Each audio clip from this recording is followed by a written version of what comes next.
Yo, what is up?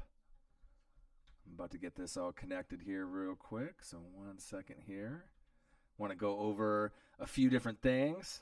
One half of Northwest Sports Fanatics. You know it's me, it's Orion. I want to definitely go into some important topics going into the NFL season. We're in fantasy season, getting pretty close. Corey Williams, hey. Six Inc., what up? Brian Chaffino, hey.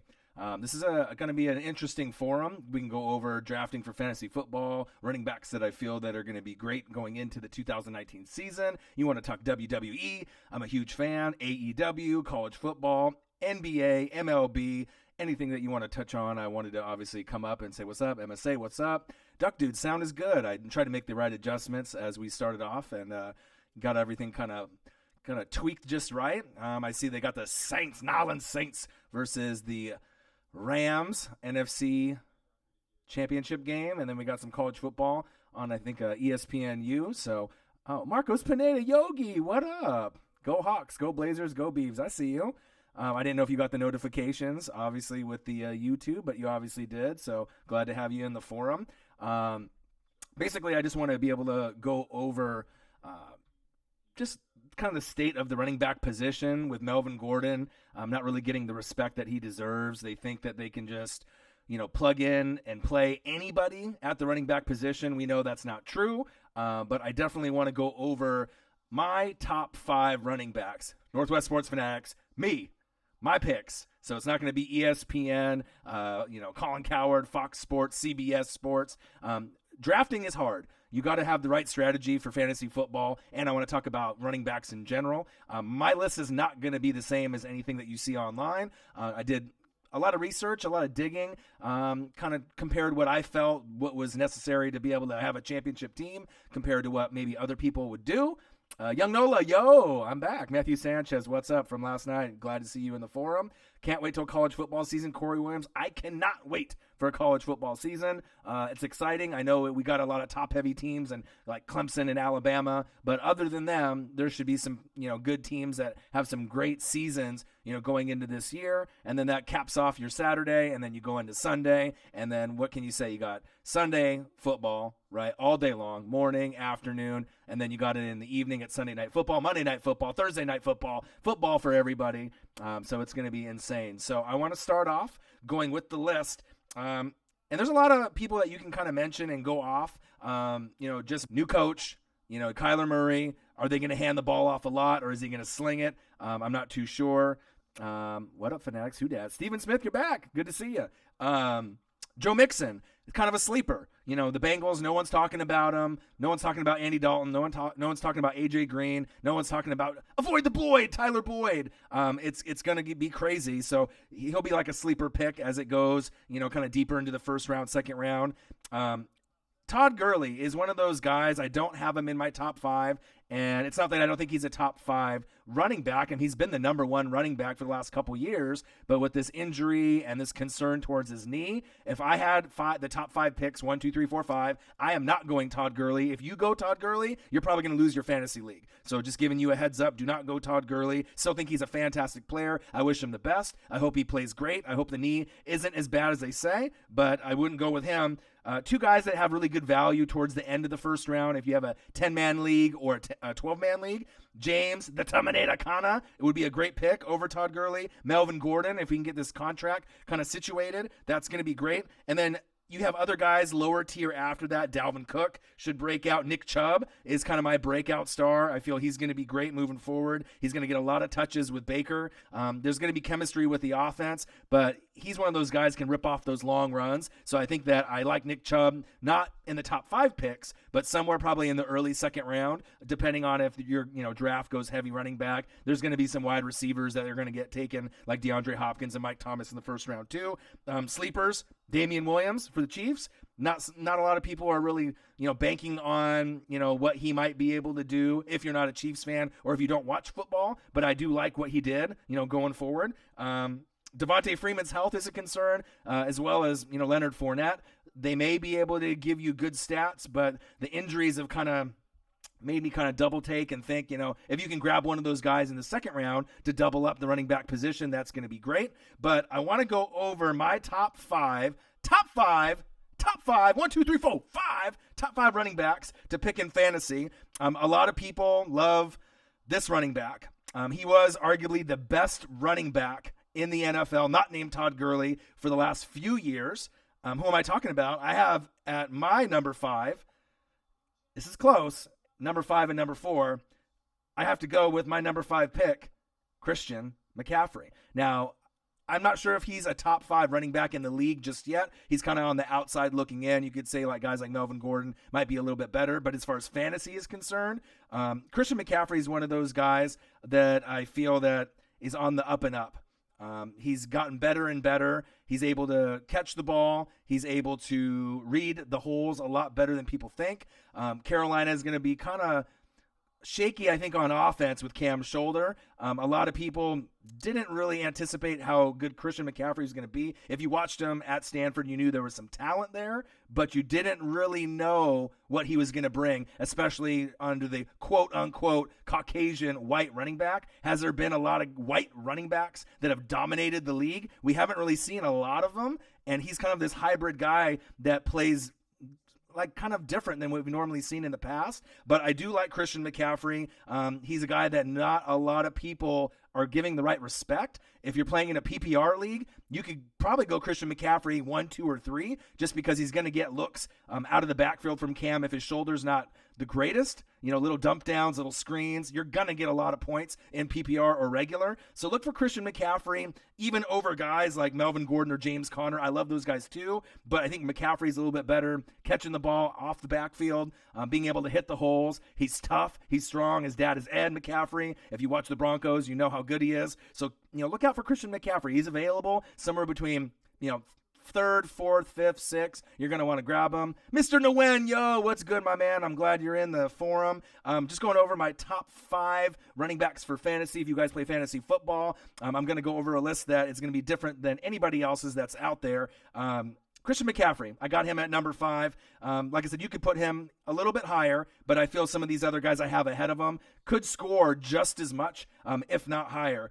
Number 4 is a running back that has been competing with Todd Gurley as one of the best running backs. He has gotten the pub. He's gotten the notoriety. Sat out, right, a lot. Kind of wanted the money. Tried to do the whole AB thing. Now he's on a new team. Now he's in New York. You know who I'm talking about? I'm talking about Le'Veon Bell. Now, Le'Veon Bell is one of those guys we know that he can catch the ball, right? He obviously can run through the holes. Oh, what's up, Marcus? C-Mac is money. He do both. You know he does, Marcus. Are you at the beach already? He said, yo. I imagine you're already at the beach, so I didn't know if you were going to be hopping online. But Le'Veon Bell, like one of those guys that with AB, they were the best duo prior to getting shipped out to obviously the Jets and then going obviously with AB to the Raiders. So I think that he has a prove-it year. He's going to prove how good he really is. A change of scenery is going to be great. I know a lot of people didn't like the new uniforms that the Jets have. I love them. I know sometimes they look kind of high school, college-ish, North Texas-ish. There's a lot of teams, Saskatchewan, obviously in the CFL, there's a lot of teams that kind of mirror that, copy that uniform style. But I think it's going to be a good thing for the team. They need some fresh new ideas and fresh new swag to kind of battle New England. We already know that Buffalo is going to be looking up. Miami, arguably, is the worst team in the league, so they're not going to be there yet. They're going to be tanking, looking for a quarterback. But I think the Jets could be fighting for a wild card, and they're going to be able to do it with Le'Veon Bell. Sam Darnold has a legitimate 1-2 punch. Now Le'Veon Bell, he'll be able to get a lot of stats. Look for him to dominate. I love him. He's going to be great. And I think he's going to get back to showing that he is a top 2, top 3 running back in the league, especially with the issues with Todd Gurley. We don't know how good he's really going to be. All right, so moving over to number 3. Marcus is in the building. You know he is. Number 3 is a running back that took the league by storm last year. Most people and most forums are going to have him at number 1, maybe number 2. But I like him at number 3. He's a beast. You may know him as Saquads. Baker Mayfield got him a little chain after he ended up getting Rookie of the Year over Baker Mayfield. You already know who I'm talking about. I'm talking about Saquon Barkley. Now, I love Saquon Barkley.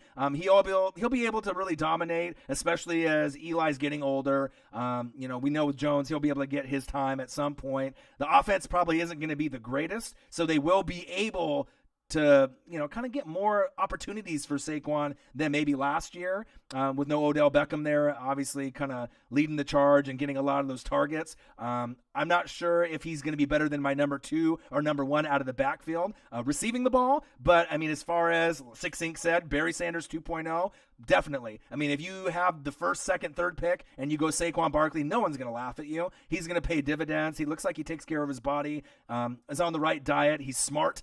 We saw what he did, obviously, in college at Penn State. So I love this pick, but I know that most people have him at 1 or 2, but the other 2 guys I have ahead of him, I feel are going to be a little bit better in the backfield, PPR leagues, and obviously just receiving the ball. And that's why I have Saquon Barkley at number 3. Marcus says, yo, what's up, hey, buddy? All right, number 2. Number 2, I had to really think deep about because I could have put him really at number 1.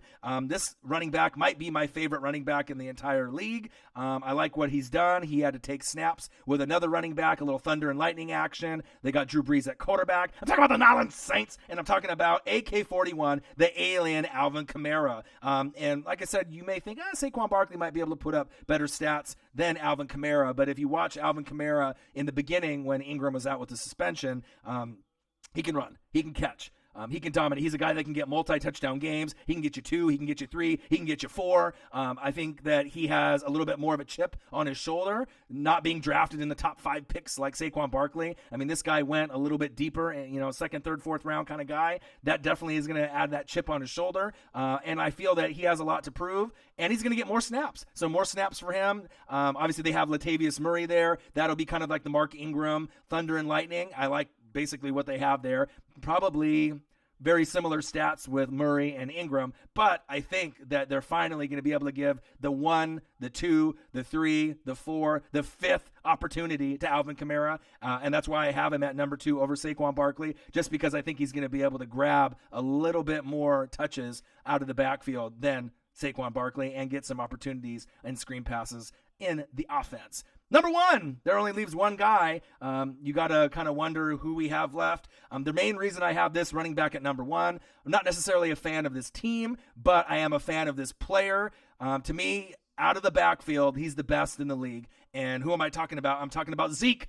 Feed that man. I'm talking about Ezekiel Elliott. If you have the number 1 pick and you go with Zeke, I feel that you're going to be very happy. Obviously, we know what Dak can do. 80 receptions. He's the type of guy to me that even if it got higher to 85, 90, 95 receptions, I wouldn't be surprised. He's one of those guys. He's a touchdown machine.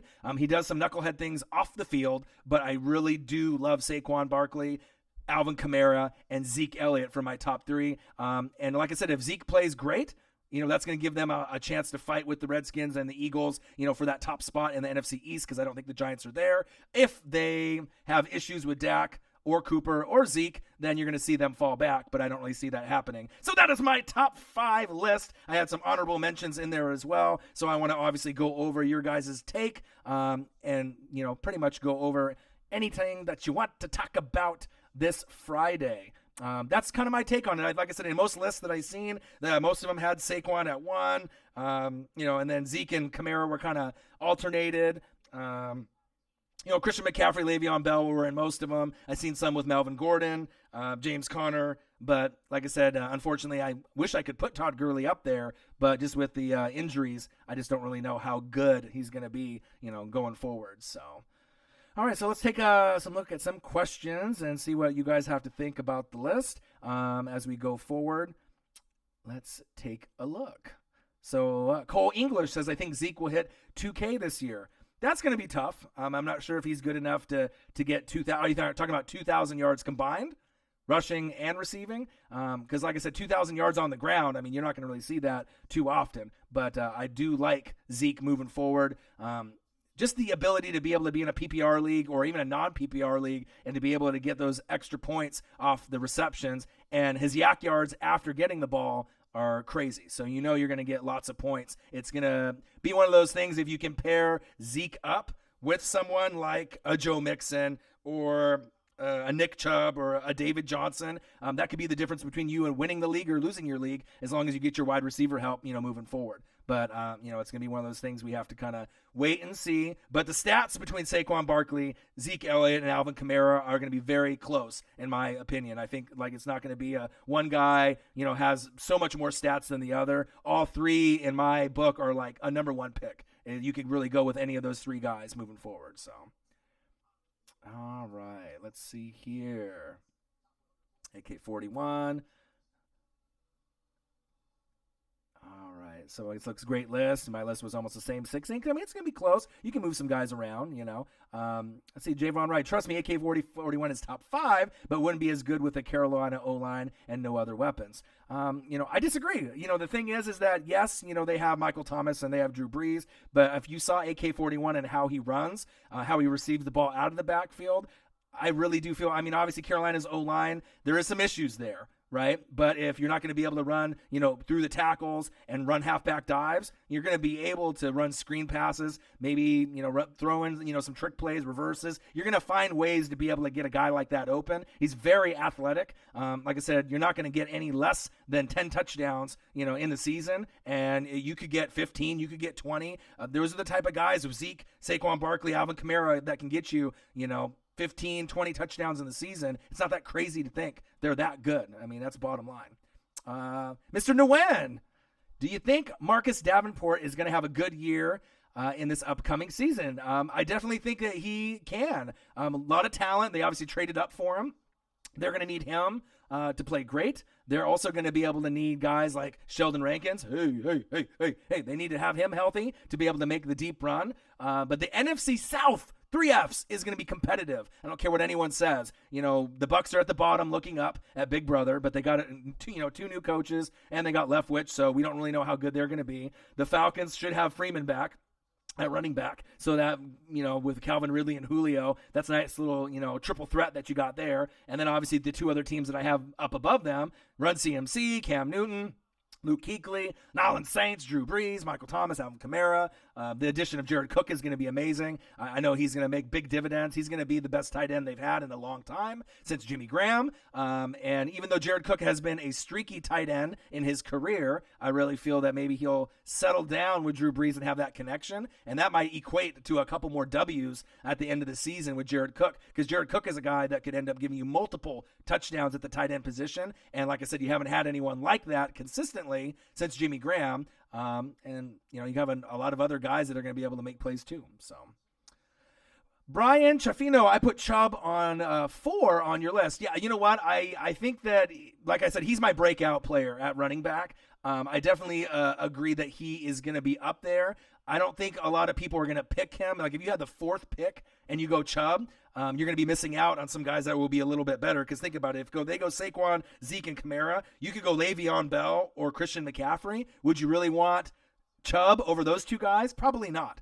But after some of those guys go, you could be looking at Chubb as like one of the first running backs picked in the 2nd round, depending on if it's a 10 or 12-man league. You pair Chubb up with someone else, like let's see, I'm trying to think of someone you could pair him, like James Conner and him. Then you got a nice dynamic duo in fantasy, but you don't want to go too high for Chubb, even though I feel that he's going to be breaking out. But I do like Chubb and his potential. But again, we're all going with Cleveland based off potential. We don't really know how good Baker Mayfield's going to play this season. We don't know how good Odell and Jarvis Landry. It's on paper, it looks sexy, it looks good, but you don't really know what's going to happen. We're just projecting, thinking that it's going to happen.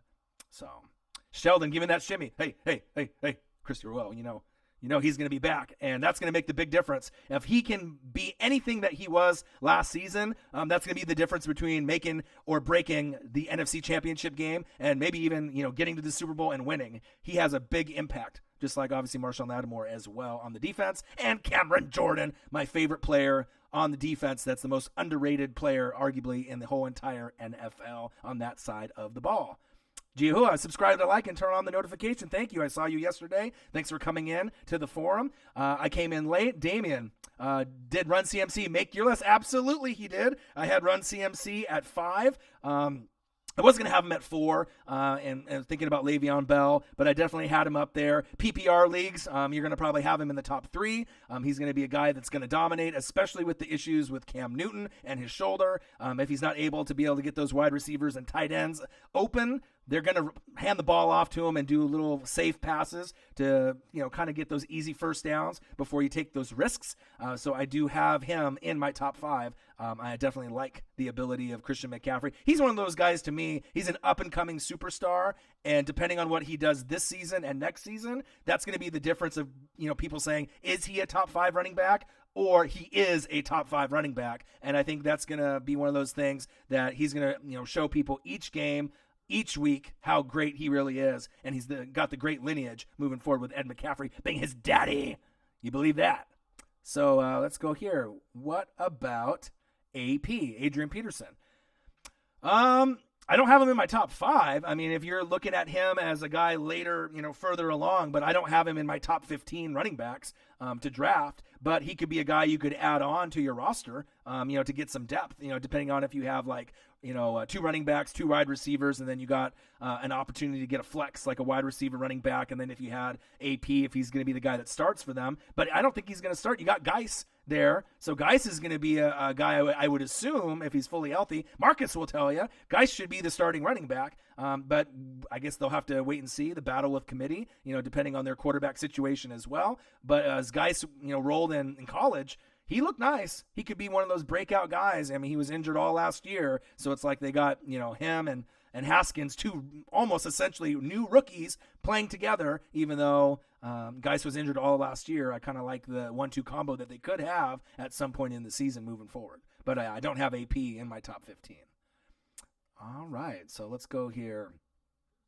Saints going to lose without him. Bridgewater is good, but I don't know how it will go, Jason Smith says. So let me go over some. All right. Anthony Lee. I'm going to go through some of the comments here. What about Josh Jacobs? Josh Jacobs from the Raiders. He's going to be one of those guys. I don't have him in my top 15, but he could be a guy that cracks into the top 15 in fantasy leagues if he's the starting running back.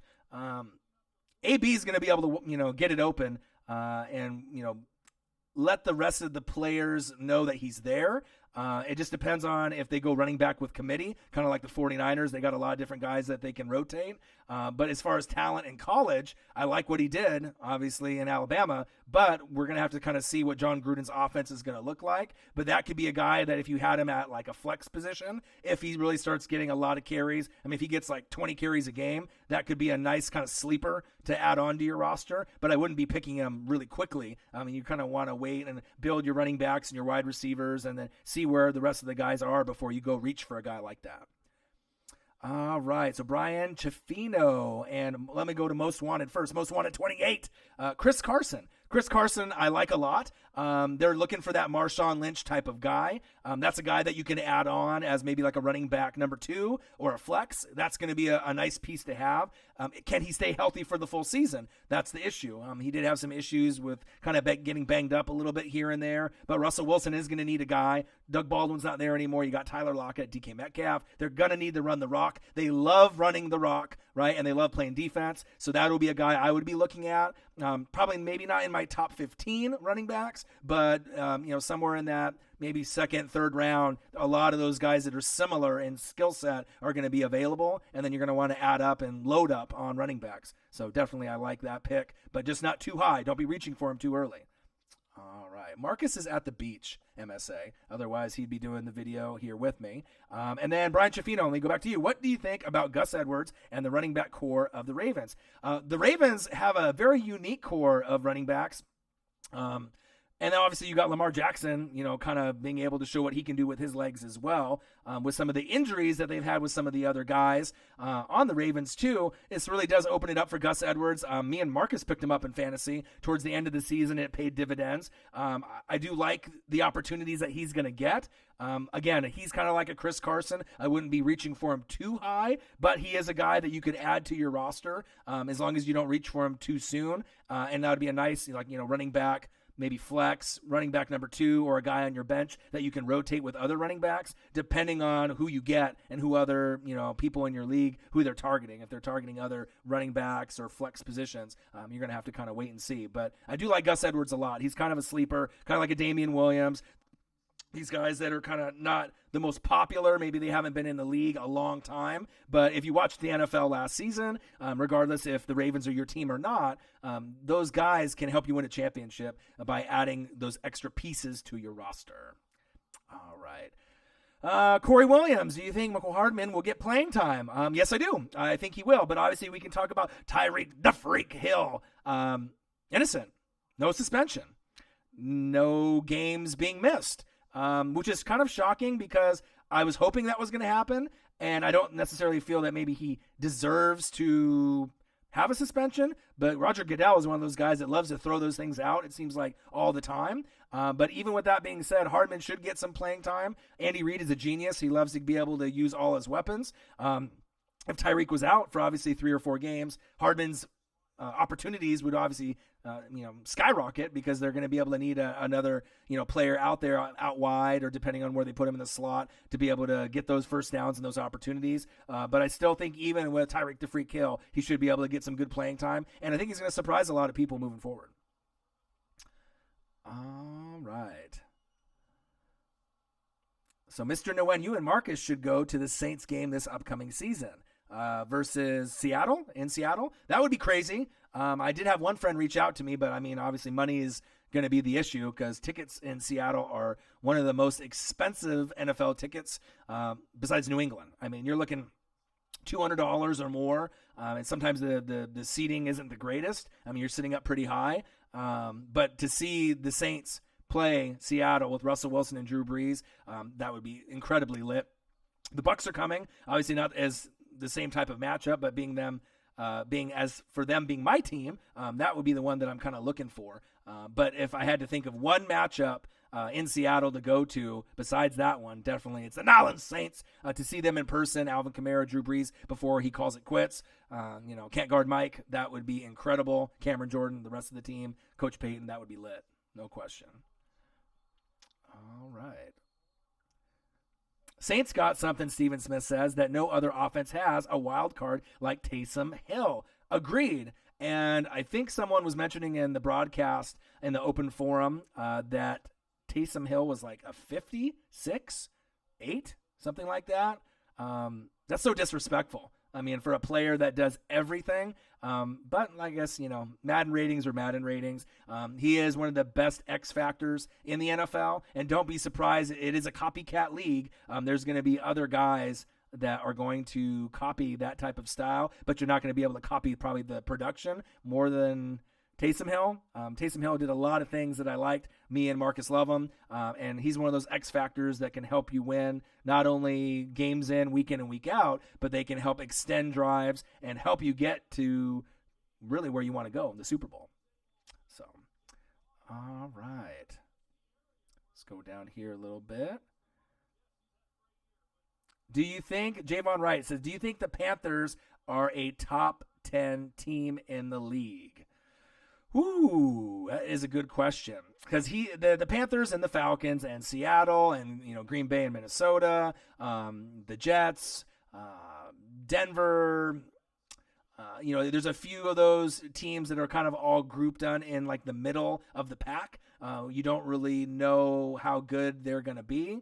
But as long as Cam Newton's shoulder is okay, I could say that they are definitely going to be in contention to be a top 10 team. Not top 5, no, but definitely a top 10 team. And if they get hit by the injury bug, then obviously they're going to slide back. But Brian Burns, Cam Newton, Luke Kuechly, Run CMC, plenty of weapons outside.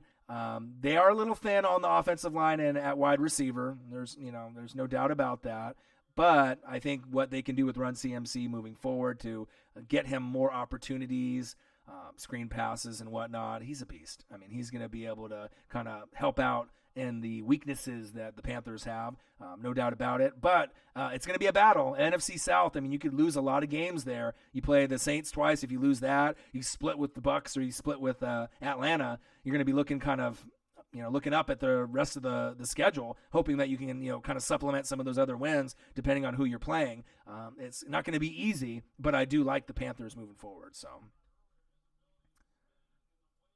all right. Christy says, I still owe Marcus a number 7 jersey. Well, you did say that, Christy, that you owed him the jersey, right? But if you guys won the Super Bowl, but if you're going to send it to him, man, I know he'd love that. He definitely would rock it, even though being a Redskin fan, that's for damn sure. Let's see here. Let me scroll down here.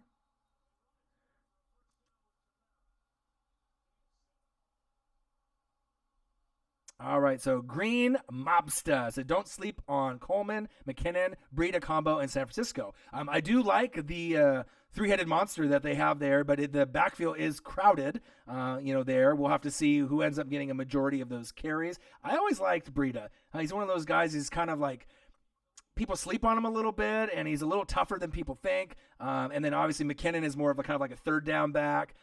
Coleman, the same type of back to me as McKinnon. McKinnon went down with the injury, and that was really devastating for them, obviously with Jimmy G as well. But if I had to choose one of those three to be able to lead, the 49ers, I'd probably go with Breida. I think he's got the skill set. But I still don't think that out of those three guys, that's the guy moving forward that Kyle Shanahan wants. You're going to have to get somebody better than those three. To me, that those three guys are like your third down option or your backup, your thunder to your lightning. You got your lightning guys there, but you need someone maybe a little bit better to be able to carry the load. Like when you guys had Frank Gore, that would have been like your number one back in the day. And then adding Coleman, McKinnon, or Breida to complement him, then you guys would be good to go. But it's going to take some time to be able to find the right guy.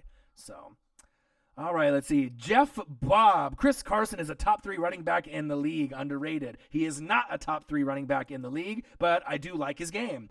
He is going to be able to help Seattle because they run the ball a lot. He's going to be able to get a lot of yards, but he'll be able to have to stay injury-free.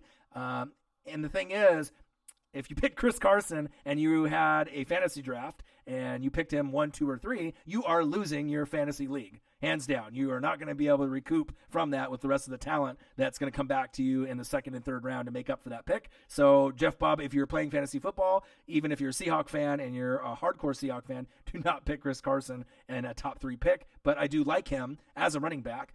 He is no Marshawn Lynch, but like I said, he's probably the best one that you got moving forward until they find someone else they feel is better. All right.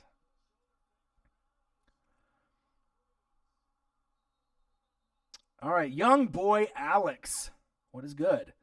Do you think Carson Wentz will survive the whole season and carry his team to the playoffs? Cowboy haters will say, nah, he's busted goods. Why did they give him all that money? But for me, I do think he will stay healthy for the whole season. I do think he's going to carry the team to the playoffs. I do think that they are going to win the NFC East. Okay, let me say it again. I do think they are going to win the NFC East. The Cowboys are going to be nipping at their heels, but I do think that he will be able to stay healthy. The weaponry that they have on offense with the O-line, the defense, the coaching, they are the complete package. He is still going to have to prove it that he can do it and stay on the field, but I guarantee you if the Eagles make the playoffs, nobody, let me say it again, nobody is going to want to play them in the NFC playoffs. Nobody. Because they're going to be dangerous. You're going to be able to hopefully keep up with them. But if Carson Wentz is 100%, going into the playoff run, they definitely have a great chance to make the NFC Championship game. And then if they get to the NFC Championship game, depending on if they have home field or not,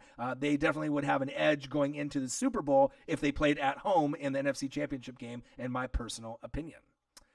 All right, Steven Smith, Ryan, he's like, who do you think is going to win the MVP this year? This question came up yesterday. I feel that even though the Eagles are great, the Rams should be good. There's a lot of teams that should be great. Patrick Mahomes should probably have a very similar year to last year, maybe not 50 touchdowns. But I feel that with the league being where it is, the heartache that some of the teams have had in the last couple of years, I think Drew Brees has a great chance to win MVP this year.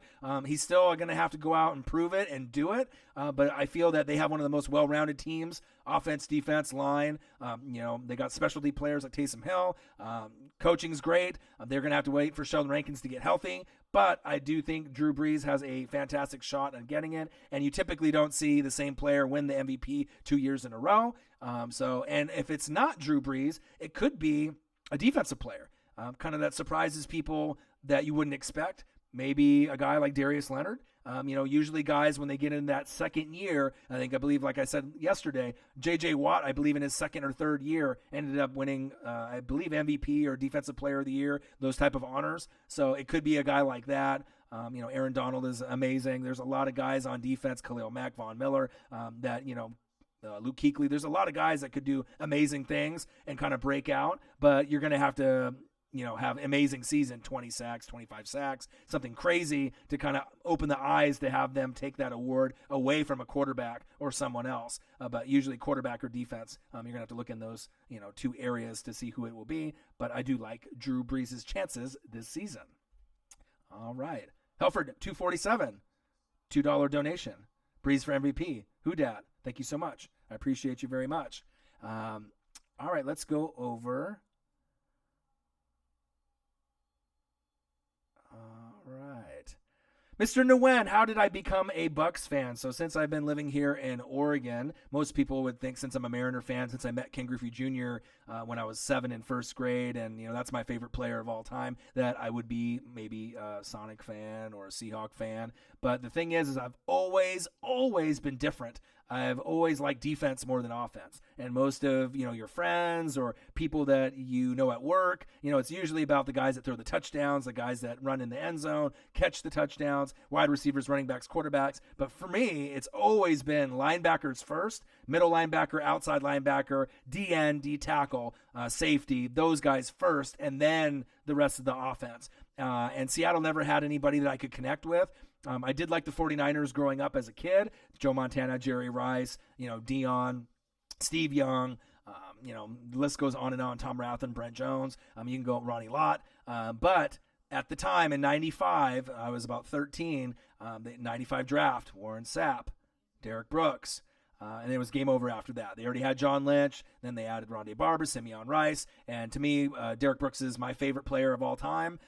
Class act on and off the field. Helped me win the Super Bowl. And then Warren Sapp, up until this guy named Aaron Donald came around, was the best D tackle that I've ever seen, as for me watching football. And Aaron Donald crushes Warren Sapp. But those were kind of the reasons why I became a Buck fan. Stuck with them. I knew that the window was going to be probably like a 5 to 6, 7 year. And if they ended up going to an NFC championship game, won in 99, and then obviously in, the 2002 season winning the Super Bowl, that after that might be the last time I ever see them in that position for the rest of my life. But once you choose a team, you stick with them. It's been a long road since then, no playoffs since 07. But you can't jump shit. You can't be a bandwagoner. You have a team, you got to stick through the good and the bad. And the thing is once they hopefully in the next 10 years can give me some kind of, light and some, at the end of the tunnel. And if they can make the playoffs or an NFC championship game by some freaking miracle, it's going to mean a lot more to me than a guy bouncing around that's saying, hey, I'm a Patriot fan this year. Or, hey, now I'm a Saints fan. Or, hey,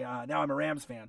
It doesn't mean the same thing, if you're a bandwagon fan. And I think a lot of people will respect you too, knowing that you're a fan of a bottom feeder. And then if they end up being good, they'll be pulling for you too. Especially if you watch Bucks games, you'll be thinking of me. You'll be like, oh yeah, my friend, the Bucks guy. You know what I mean? And you'll understand, because a lot of people don't understand what it's like to be a friend or of a guy that follows a team like that, or to be a guy that or a girl that follows a team that's not at the top. So, all right, let's see. Let me go up here. So 1 second. Lots of different things that I want to go over. Brees is well overdue for an MVP. Jason Smith says, I agree. Let's see here.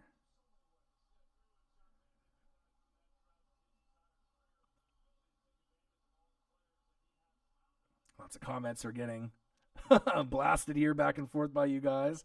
So, Young Nola, I'm making dude mad. Oh, man. Saints and Browns dream Super Bowl. 2K brother.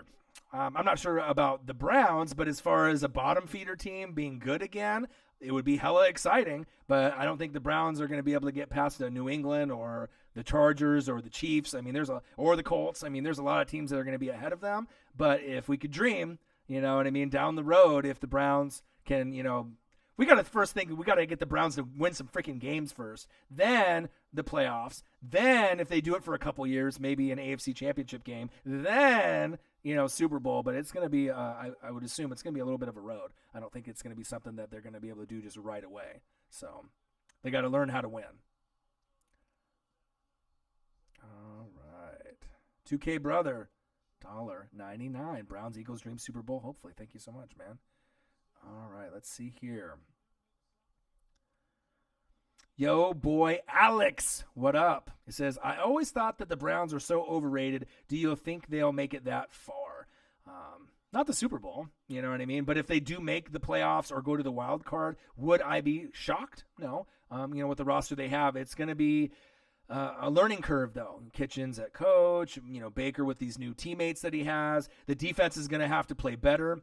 Because I don't think anyone is really worried about the offense with all the splashy names. But what happens if Myles Garrett gets hurt or if Ward gets hurt? You're screwed. You know what I mean? You don't have enough depth to be able to count on Baker scoring 35 a game, at least not yet. So they're still going to have to build that roster, moving forward. So that's my personal opinion. All right. Let's go through some of the other comments here. Man, you guys' comments are crazy. Getting at each other. I love it.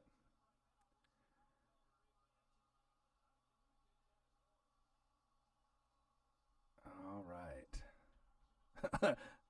Zachy plays YT. I'm not arguing anymore. Come at me when y'all winning some all-time series. Yeah, you know what? It's fun to have the rivalries, back and forth. But, ultimately, what it comes down to, you're going to have to bring it, and you're going to have to prove it. And it's one of those things you're just going to have to wait and see what happens. Let's go here. Wiz Finesse God. Justice Hill is a sleeper pick, Ravens flock. I watched him in college. Definitely a sleeper type of guy, but, it's not someone you're going to want to be drafting pretty high if you're talking about in fantasy. We don't really know what kind of snaps he's going to get. But, with Gus Edwards and the rest of the flock that you guys have there, you're going to have to kind of wait and see, whose turn it's going to be moving forward. But it could be a player that surprises people. We don't know. It just depends on how many snaps and how many looks that they're going to get, moving forward. So, all right, here. You guys are just arguing back and forth like crazy NFL fanatics back and forth, cracking me up in the comments. All right. So I'm going to go back here and check out, see if there's any questions that I can answer for you guys. All right, so Brian Chafino says Browns versus the Ravens will be a good rivalry. Lamar Jackson, obviously with Baker Mayfield. I agree. That's going to be something to look forward to as we, move into the season. All right, so your boy Alex, do you think Kyler Murray can carry his team and have a connection with Larry? They're banking on it. They drafted him number 1, so they're going to have to play until the wheels fall off with him. I don't know how good he's going to be. I think he can have a connection with Larry Fitzgerald, Christian Kirk, and some of the players. Their little brother. I mean, they're going to be looking up. Are they going to be able to beat the Niners and Seattle and the Rams? No. But they might be able to compete a little bit more on offense than we think. Defense, I'm not really believing their defense really at this point. But I think if Kyler Murray ends up being a star, that's going to be awesome for the league, because if you can get some of the bottom feeders with some studs, Baker Mayfield, Browns, Kyler Murray, Cardinals, it makes for a more exciting league. So instead of like never watching the Browns or never watching the Cardinals, you're going to turn them on if you have like Sunday Ticket, or you're at the bar or at a friend's house that has Sunday Ticket. You're going to be like, let's see what they, what they're doing. You know what I mean? It gives you that extra excitement. You can kind of study the tape and watch him and see if he's going to, kill it, or if he's going to be a flop. If I had to take a guess if he's going to be a boom or bust player, I'd probably be leaning more towards Boom. They're going to need a lot of help in drafting in the next few years. They're going to need to be able to replace Larry Fitz, get him more weapons. I'm not really sold on David Johnson. I don't know if he can stay healthy anymore. Defense has got to get a lot better, but I think Kyler Murray could surprise some people. Is he going to be better than like Russell Wilson? I doubt it, but who knows? I mean, he could end up shocking the hell out of everyone and being an amazing football player. I mean, they picked him number one. You got a lot of busts at number one at quarterback, but you also have a lot of guys that end up being phenomenal talents at the number one pick. So.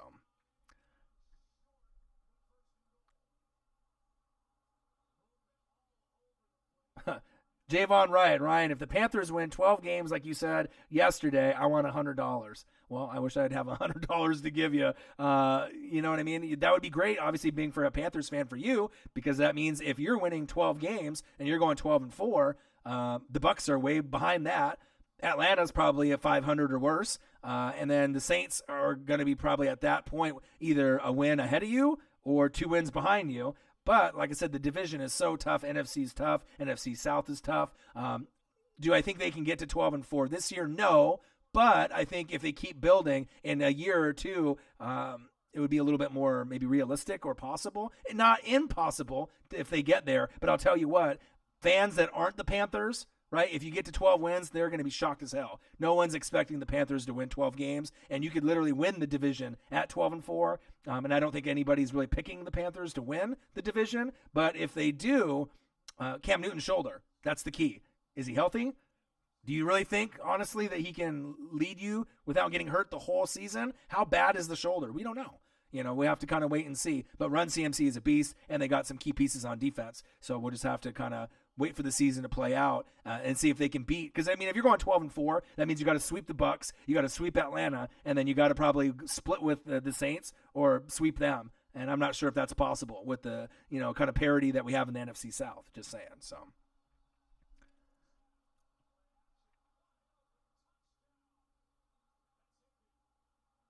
All right, so Guz PR23, do you think the Giants should have gone with Dwayne Haskins over Daniel Jones? Great question. A lot of people think that the Giants reached for Daniel Jones. He's a smart kid. Dwayne Haskins, obviously, he could have gone there and they could have picked him. I'm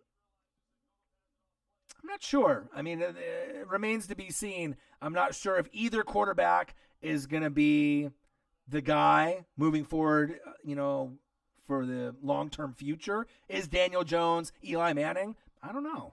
You know what I mean? Do I think that he's going to be better than all the people that are shit talking about him? Yeah, I think he'll be a little bit better because everyone thinks he's just going to be this horrible quarterback and, he's just not going to be able to hang. We'll see. You know what I mean? But I don't think he's as bad as people are making him out to be. And as far as Dwayne Haskins, I feel that his skill set at this point is a little bit more NFL ready. I know with Marcus, we had a talk on who we think that should start for them week one. He said Haskins, but then he read to me his first 5 games.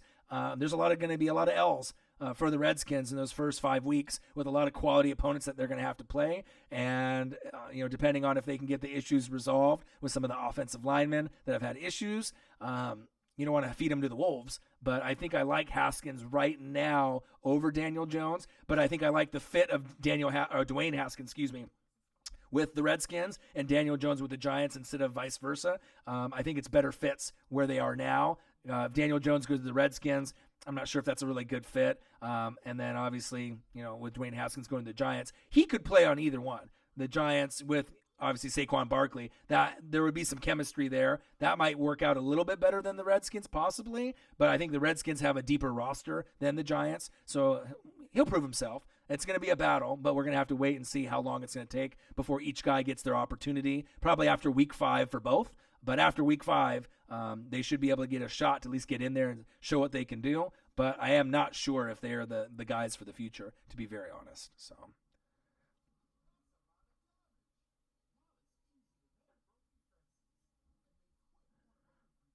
All right, so Brian Chefino. Baltimore has the best fans. That's debatable. You know what I mean? If you have not been to Seattle, if you haven't been to Arrowhead in Kansas City, as far as, the passion, the decibel level, it's crazy. I mean, I've been to Seattle a couple times up there. You can hear it on TV. Obviously, there's a lot of passionate fan bases that are out there. But to me, from what I've seen, obviously in Nolans in the Dome, I mean, there's a lot of passionate fan bases where it's really tough to win, and the home advantage is real. Eagles fans base, even though a lot of people don't like the Eagles, they're very passionate. Saints fans are passionate. Chiefs, Seahawks are some of the loudest fans I've ever heard. So even being a Baltimore fan, you can, definitely rep your team to the very end. But I mean, there's a lot of teams that you could throw into that category. I mean, that's a big fact. So.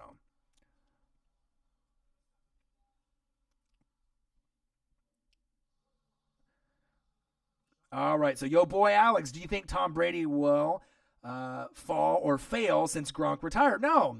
They got plenty of other weapons that are going to be able to step up. They're going to win the division. They're going to win 11, 12, 13 games, 14 games. They're going to be the team that's going to be most anticipated to make it to the Super Bowl for the AFC again. I think a lot of people are hoping that this is the year finally Chargers, Chiefs, Colts, someone knocks them off. But until that happens, Tom Brady, Bill Belichick, they're still going to be the team that everyone's kind of looking up to for Big Brother, unfortunately. It doesn't matter if Gronk is there or not. Some of their numbers, won't be as good. But like I said, they're going to have to find that new guy that's going to be able to step up and make the big plays. James White, Sony Michel probably are going to have to take over that role that Gronk did as far as like third down. We need a first down to win the game. You're going to have to kind of open up the playbook with Josh McDaniels, and they're pretty smart, so they'll be able to find a way to get the W's as hell. So, all right, let's go here and scroll down. Matthew Sanchez, what is up, my guy? Panther fan, hardcore Panther fan. Do you think your Buccaneers are going to have a breakout season? I'm hoping they are just competitive. I mean, but you still don't have a running back. They're hoping that they can do this little running back by committee, but all the running backs on the roster, Peyton Barber and the rest, Ron Jones, I mean, they're little guys. So until I get like a Mike Allstott or Warrick Dunn combo and beef up the defense, I don't think they're going to be able to compete. I know the coaching is big with Arians and Todd Bowles and, obviously Byron Leftwich calling the plays, but you still need the personnel to be able to execute the plays. I think Godwin will break out in fantasy, and he'll have a good year. Mike Evans is great. He'll have a good year. Devin White will be the best player, arguably, on the team by the time the season's over. Levante David's great. Sue should have a good year. But the only way that I see that the Buccaneers breaking out and making a wild card is if there's significant, serious, season-ending injuries to the Panthers and the Falcons, and then there's the wiggle room to climb up to get the second spot in the NFC South. And if that doesn't happen, more than likely it's not going to happen this season. But in the next couple years, if they can, if they would have maybe drafted a guy like Josh Jacobs or picked someone up in free agency or maybe trade for like a Melvin Gordon, then maybe you can get a couple more W's, but I just don't know when that's going to happen. But I hope they can win some games. I mean, it sucks being a fan of a team that sucks every year, you know what I mean? And I got quite a few of them, you know what I mean? I mean, Blazers made the West Finals this year, but a lot of times it's disappointment. The Mariners are horrible. They never spend any money. They're not good. The Ducks win some games, but you're not going to win a national championship with them anytime soon, I don't believe. I mean, as great as Justin Herbert is, he didn't really play that great towards the end of the season, and that's why he's back for another year to kind of hone his skills. He could be the first pick in the draft, top 1, 2, 3, 4, 5, but NFL scouts like his size. But as far as accuracy and when people are coming at him, he needs to improve his reads, second progression, third progression. So we're going to see if he'll be able to do that. But yeah, I'm ready for one of my teams to be a winner. I'm due. I need it. So all right, let me scroll down here.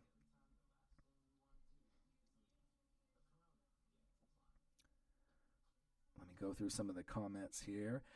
Your boy Alex, do you think Adrian Peterson will help his team get to the NFC East champion conversation? To be very honest, obviously Marcus is a huge Redskin guy. I don't think that the Redskins, honestly, or the Giants are going to be in the conversation. You could have guys, you could have AP, you could have Haskins, you could rotate the quarterbacks. I don't think they have enough. I mean, I think that the Cowboys and the Eagles have better rosters.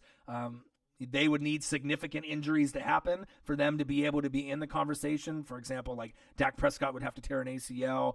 Wentz would have to be out. They'd have to lose Jordan Howard. I mean, you'd have to have so many things. Fletcher Cox would have to be out. You'd have to lose so many pieces to have a team like that, because if you go and look at the Redskins schedule, go look at their first 4 games and then come back to me and think that if they're going to make the playoffs. Because if you look at their first 4 games, almost all of them are more than likely going to be L's, and I think the 5th game is the Giants, and that could be a game that they could win, but if they're 0-4 at that point, I mean, who knows? But look at the Redskins schedule, first 4 games, it's not sexy on paper. I know Marcus is not that excited about how the schedule laid out. It's going to be a tough year for the Redskins and probably the Bucs as well, so.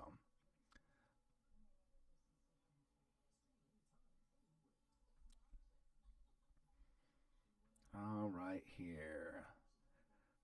GUZPR _23. Who do you think is currently the best wide receiver in the league right now? Personally, I feel it's Julio Jones because he's been the most consistent. I mean, he puts up great numbers, but the only thing for me, regardless if you're a Falcon fan or a Julio fan or an Alabama fan, he doesn't get in the end zone enough. That's my knock on him. I mean, you're physical. You got great hands. You got speed.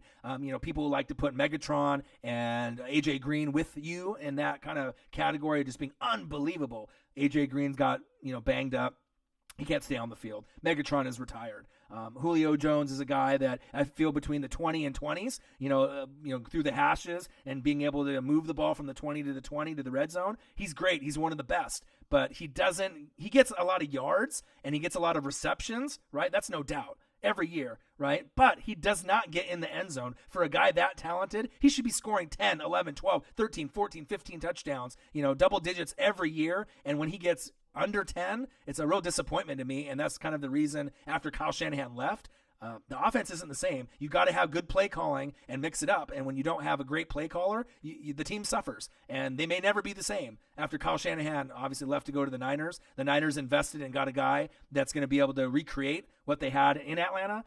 To me, I like DeAndre Hopkins at 1. He has had nothing to work with at quarterback until Deshaun Watson. He's got the best hands in football, in my opinion. 2, Michael Thomas. 3, AB. And then I probably would go Julio at 4. And then there's a few other guys that you could kind of sprinkle in the mix. But, I mean, if I'm going fantasy and, week in and week out, I kind of like those other 3 ahead. I think that they can score multi-touchdown games. DeAndre Hopkins, Antonio Brown, fly like a butterfly, sting like AB. Michael Thomas, you have a better chance. Even though Michael Thomas, I believe he had 9, he still is going to be improving his skill set. I like those 3 a little bit better. I'm not trying to really knock on Julio, but like I said, he can get the receptions, he can get the yards. He does not get in the end zone enough, and that's kind of a disappointment to me because I feel he's a first ballot Hall of Famer, but when you look at the end of the day, look where DeAndre Hopkins is at with the quarterbacks that he's had and the touchdowns that he is at, and then go look at Julio, who's had Matt Ryan. It makes you kind of think, if Julio had a crappy quarterback situation like DeAndre Hopkins, what would his stats really be? I mean, his receptions and yards would probably be down, and he'd have even less touchdowns than he's getting with Matt Ryan. So think of it that way. But I still think he's a great player, and he's one of the best players that the Falcons have ever had, period. So, all right. Dan Stack, 16. Kind of curious how you think Wentz will do on the Eagles offense this year and how he might mesh with Jackson back in Philly. It's a match made in heaven. D-Jax is a Philadelphia Eagle. I mean, we've seen, I've had him on my team on the Bucs. I think it's going to be fantastic. He's going to be that deep threat. People are sleeping on him. They don't know how fast he still is. He's still going to be a burner. He works hard. I think that there's going to be a lot of ESPN, crazy long touchdowns. He's going to stretch the field. That's just going to help it. The rest of the offense, get open with Alshon Jeffrey and the rest of the crew. The gelling is not going to take too long. I feel that, and he feels that he's on a winner, a contender. He's back home. I feel the connection's going to be great. And they have a lot of other pieces that they've drafted recently also. J.J. Arcega-Whiteside and a few others that might be able to get some looks. But definitely it's going to benefit Alshon Jeffrey the most because it's going to be able to get him open more, especially if they bring a safety over the top, for those deep routes, those post routes, those fly routes for Deshaun Jackson. But the chemistry should happen immediately. All right. Oh, Welltown Best 88 Camara, AK-41, the Alien. is type 5. He had Ingram there. It's all him. But they have Latavius Murray there now. So they have a nice 1-2 punch there too. So it'll be interesting to see what they do. Let's see. Javon Wright. If Cam had receivers, y'all wouldn't be talking trash.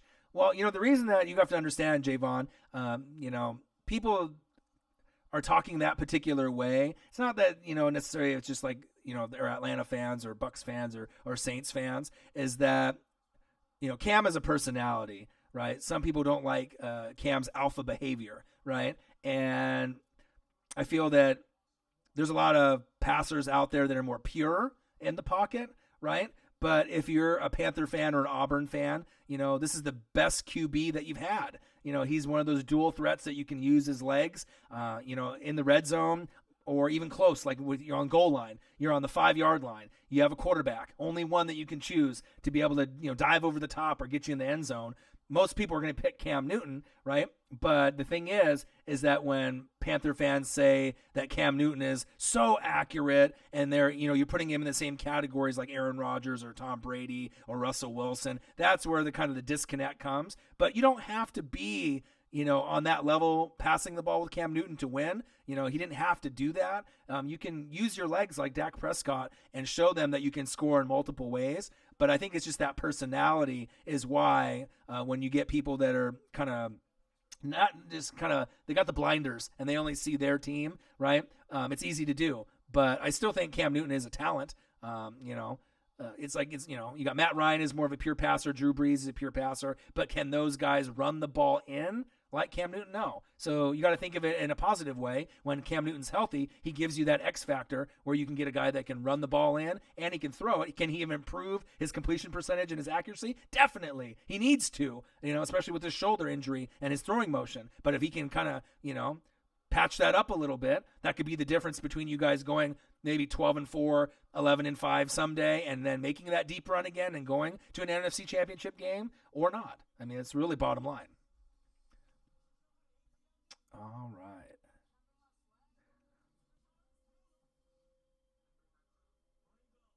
Yeah, Cam and Scam. All Cam is doing is having fun, and Cam said it best. If you don't like his dancing, keep him out of the end zone. The one thing is that even though a lot of people don't like Cam Newton, the one thing that I love about Cam Newton, and even though I'm a Bucs fan, is that when he scores, when he gives that football away, a lot of players don't do that. Imagine being in the front row. I mean, obviously, you're probably rich or have some special opportunity to be a kid or be a guy or girl in the end zone, but getting that football, that piece of memorabilia, if you're a sport memorabilia collector like me, that would make, that's like getting like a foul ball or a home run. You're not going to get an NBA basketball in any circumstance whatsoever, but the best thing you probably could get is an NFL football, and then obviously like a home run baseball and an MLB game.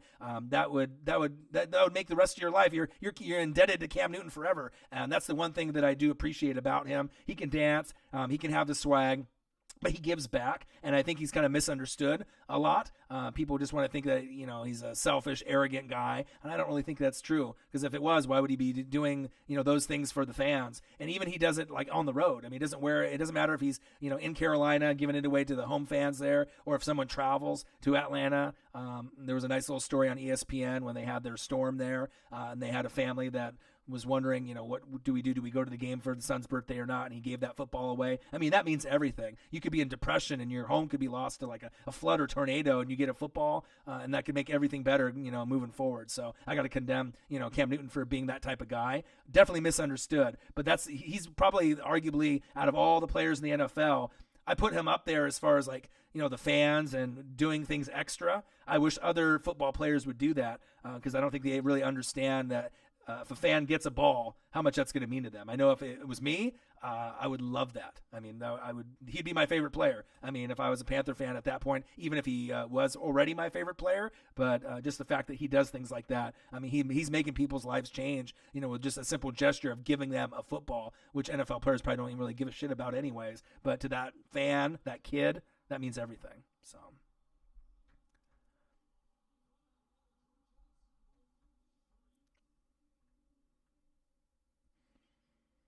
Elliot Evans says, I think Cam would be better if he was more mature. Well, we could say that about a lot of players. I wish Jameis Winston wouldn't lick his fingers and, try to get W's, and eat, steal crab legs. and grab asses and, be one of those guys that's more mature. But, not every guy is going to be that. You have a sense of entitlement. You're a millionaire. You're the guy, out there. You're in the NFL. So not every person is going to be a class act on and off the field. And sometimes it takes guys longer to kind of learn from their mistakes and, move forward. But like I said, I think Cam Newton is misunderstood. And he's one of those guys that no one thought that they probably could make the Super Bowl. They did. You know what I mean? So it's one of those teams you never can sleep on, the Carolina Panthers. It's a great organization, and I'm a Bucs fan, so I'm saying that right now. This is not the last time that they're going to be able to make a run. And like I said, there's leaps and bounds ahead of Tampa Bay. And even the Falcons have kind of scaled back without Kyle Shanahan. So, New Orleans Saints and the Carolina Panthers are definitely the front runners towards the top of the NFC South, and they kind of have been for quite a while since Atlanta had their little Super Bowl chance, and then Shanahan dipped. So that's big facts. Let's see. Walltown Best 88. Do you want the Bucs to tank for Tua?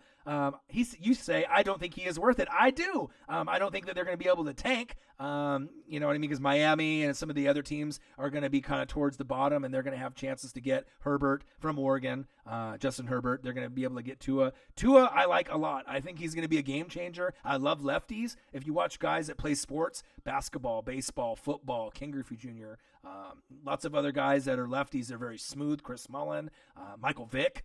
You know what I mean? I feel this guy could be a Michael Vick-ish type of player. Steve Young. There's just something special about lefties. And I think it would be a great fit, but I just don't know if they'll be able to, be in the win count or the loss total. You know what I mean? Because you're probably going to have to only win like 1 to 4 games unless you want to trade up to get them. But I'd love Tua over Jameis Winston. I'll tell you that. I want somebody different. It's time for a change. That's my personal opinion. Bryce Jackson, what is good, my guy? What do you think about Damian Williams in fantasy? Where would you draft him? Great question. I love Damian Williams. Running back number 2. You could have him at a flex, but he's good enough to be a running back number 2. If I had to pick him, it would be somewhere. So, like, for example, okay, so I had Zeke at 1, Kamara at 2, Barkley at 3, Le'Veon Bell at 4, Christian McCaffrey at 5. James Conner and Melvin Gordon at probably more than likely like at a 6 or a 7-ish. I'm not really sold on David Johnson or Joe Mixon or Todd Gurley. And then right after that, Chubb and Damian Williams. So I would say he's going to be, if you have like, let's say a 10 or 12 man draft, he's probably going to be picked somewhere in that general range. It'll probably be early second round, because in the first round you're going to have, let's say if it's a 12-man draft, you're probably going to have like 7 or 8 running backs, right? Couple wide receivers, more than likely DeAndre Hopkins, maybe a Julio, AB. There's going to be a few of those, wide receivers that Michael Thomas that are going to get picked. So then when you pick in the first round and get a running back, but imagine pairing up Christian McCaffrey with Damian Williams. That could take you all the way to the championship in fantasy. As long as those guys stay healthy. But I do love Damian Williams. He's gonna pop off. He's gonna be great. I love him. He's very underrated. When they lost Kareem Hunt, people were like, "Damn, Kareem Hunt is so good." Like just amazing numbers. You know what I mean? And then he had the domestic. You know what I mean? Will he be able to get his career rejuvenated in Cleveland? It's possible. But thank God they have a great coach like Andy Reid, and they're able to make the players better than people expect. They get the most out of their guys. I'm still waiting for Andy to be able to get the big one.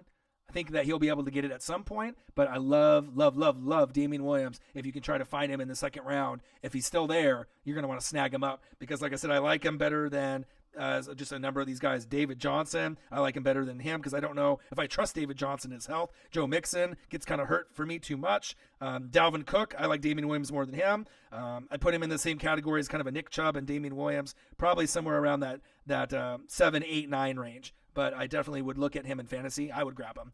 I'd have him on my team in a heartbeat. I love him. All right. Your boy Alex. Do you think Cleveland Farrell was worth the first-round pick for the Raiders, and will it be a big impact for them? I think that was a reach. Obviously, John Gruden and Mike Mayock love him. They think that it's a good fit for their team, so that's why they picked him. But other guys, Josh Allen and a few others that they could have picked, kind of makes you wonder. It just depends on, pass rusher, linebacker. They got Josh Jacobs. So they had a nice, collection of picks in the first round. But I mean, they're hoping that it works out. But if you end up getting other guys, Josh Allen or Devin White, even though some of these other guys are playing different positions, and if those guys end up being, Pro Bowlers, defensive, player of the year, rookie of the year, first ballot Hall of Famers, and you pass on a guy that you thought was going to be, good enough for them. John Gruden might not make it to the, by the time they get to Vegas. Who knows how long it's going to be. I do like the Josh Jacobs pick a little bit more than the Cleveland Pharaoh, but we saw Clemson and how good they are and how they utilize their players. So we'll have to kind of wait and see, but I didn't like the pick personally. I thought there was a little bit of a reach. I didn't even have him, in the top 5 picks whatsoever in any of the mocks. So we'll have to kind of wait and see. So Matthew Sanchez. Do you think DJ Moore will have a breakout season? If Cam Newton's shoulder is healthy, absolutely. If it's not, he'll do like he did last year. He'll have some games that he shows out, stretches the field, makes big plays. He'll be better than last year, right? But if Cam is limited on his throwing motion and how far he can throw the ball, they're going to play it safe with the run CMC, Christian McCaffrey. So, but, when you had Steve Smith in the past and Mushin Muhammad, with the roster that you guys have now, and with Funchess gone, it's not the same. You know what I mean? They need to draft O-line and wide receiver next year. They need to be able to get some more weapons to help Cam Newton out, and that's big facts. So,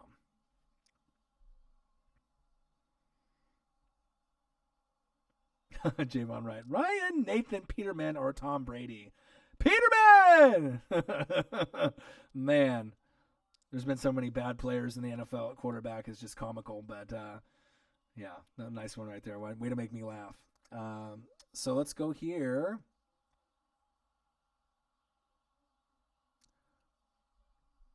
Michael Lawler. The Panthers still have no wide receivers, and their DBs still aren't good.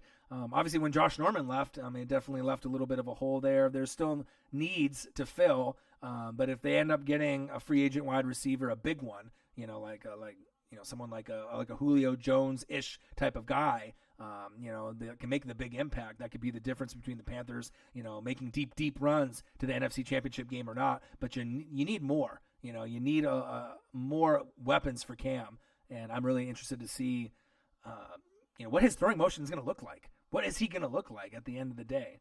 That's big facts. Is it going to be awkward? Is it going to be one of those motions that he's back where he was? It's tough to say. We're going to have to wait and see. But I still like the Panthers as a team in general. They're going to be battling for spots all year round. So, Javon Wright says we should sign Crabtree. No, you shouldn't. Crabtree is not good. Crabtree is like the leader in drops. The guy can't stay healthy, and he can't catch. He's a name. If you watched him in college and you watched him, on his previous teams, but no one should sign Crabtree. If you get Crabtree, if anything, he's going to let you down and you're going to boo him off the field with all the third down drops that he's going to have. I don't really like Michael Crabtree at this point in his career. A lot better when he was in college, you know what I mean? But I wouldn't want to grab him on my team. That's for damn sure. So, let's see what's going on here. We got the Rams and the New Orleans Saints NFC Championship game on. So, and I know, let's see, I'm going to take a look to see what's on for college football. I know they have, we got the Angels and the Mariners. I'm going to see if Mike Trout is playing. And we still got college football's top 25 games of 2018. That's one of the my favorite things to watch, moving forward. Number 2. We got Ohio State and Penn State, so this is going to be a nice little matchup. They've been doing this top 25 on ESPNU for the last, I think, 3 or 4 days. A nice kind of way to go back and kind of evaluate the talent and development of a lot of the guys. I know LSU had a few of the games that were on there also, and it was kind of cool to see Devin White, be that aggressive playmaker. A lot of people don't realize how good he is or he's going to be. So it was just kind of fun to be able to go back and watch some of those games that I didn't get to see last season or only got to see like a half of. So a nice little thing that ESPN's U is doing to kind of get everyone ready. So Brian Chaffino, I hated Crabtree in Baltimore. You know what? I think a lot of people didn't really like Crabtree in general either. Just drops the ball way too much. Not reliable at all. Kind of a, I don't want to say he's a knucklehead, but I mean, there's a reason why that he's still looking for work. So, Michael Lawler, Eli should retire, but we probably just are going to resign him for 3 to 5 more years. Man, you better hope that you don't. If you want to be able to have Saquon at least be there after his rookie contract is up, you do not want to have Eli be there at that point. And if anything, you should probably let Eli go after this year, and then maybe he can have a fresh start in like Denver, maybe, go somewhere, because I'm not sure if Flacco is going to be the answer or Eli, but maybe somewhere different. There's going to be teams that might be looking at him. I'm not sure if Jones is the answer moving forward, but you got to make sure you put nice weapons around Saquon. Otherwise, you're only going to have him for a few years, and he's going to dip. And then wherever he goes after that, he's going to be one of the biggest names to go after down the road. But as far as right now, I mean, he's the face of the franchise. So. Javon Wright, say I was a new NFL fan. What team would you tell me to root for? Well, I would tell you to, first off, do you live in a city that an NFL or a state that as an NFL team is in? And if you live in the Carolinas, then obviously I would be a Panther fan. It just depends. Or if you feel like you have a connection, with a team that's close to you, it all depends. For me, like I said, I'm a defensive guy, so I had that connection with the Bucs, even though they're all the way on the other side of the country. If I was a Seahawks fan, I'd be able to watch all the games locally, like on Fox and CBS and all the normal stations. I'd be able to watch it from the comfort of my own couch instead of having to get Sunday ticket or go to a bar. Bucks never get on TV, and if they do get on TV, they get fucking smoked all the time. But it is what it is. You have to take the good with the bad. That's part of being a fan, but then when things go good, it's going to mean a hell of a lot more than someone that's just a bandwagon guy. So,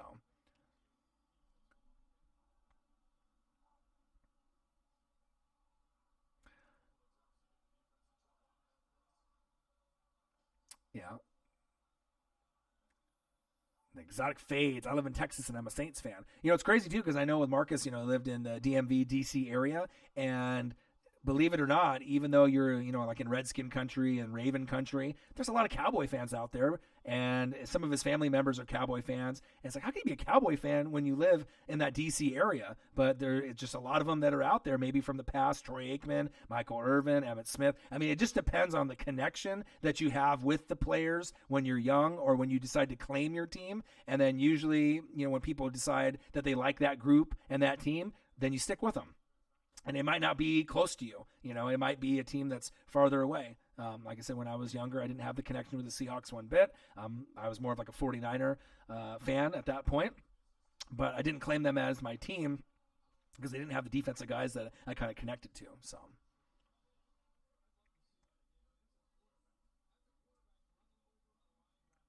Elliot Evans, me and my dad live in Illinois, and we have been Saints fans our whole lives. And the annoying thing is getting all of the Bears games. Well, of course, right? But it is what it is. I mean, you choose a team, you stick with them. Saints have had a lot more success than the Bears, and I mean, if the Saints ever come there, I mean, that's going to be a hell of a game for you guys to go to. Chicago has a great history of sports, with the Cubs and the Bulls, and obviously with the Bears, the Bears, right? But I mean, it is what it is. It just depends on what you feel. So, your boy Alex, what is your top 5 running backs of all time? Oh, geez, now you're making me go super deep. Number 1, Barry Sanders. Number 2, probably Walter Payton. Someone I want to give kind of like an honorable mention, but they got their career shortened due to injury. Bo Jackson. Watching Bo Jackson in person was incredible, an incredible athlete at baseball and for football. If he would have been able to stay healthy, who knows how good he would have really been and how many records he would have broke. That's tough. I mean, there's a lot of great running backs. Emmitt Smith was great. I mean, obviously you can tell by the names that I'm reading off, or the age group that I'm in and who I've seen. But that's tough. I mean, I don't even know if I can go over a top 5. I know definitely Barry would be up there.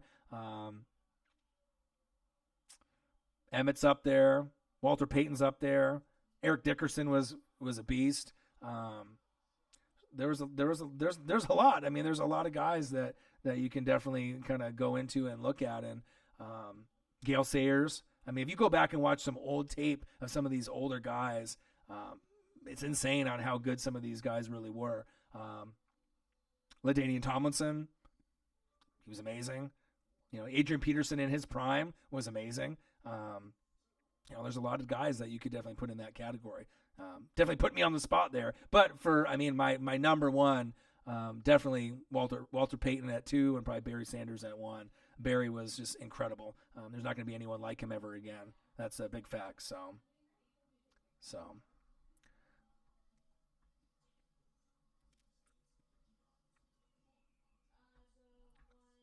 All right.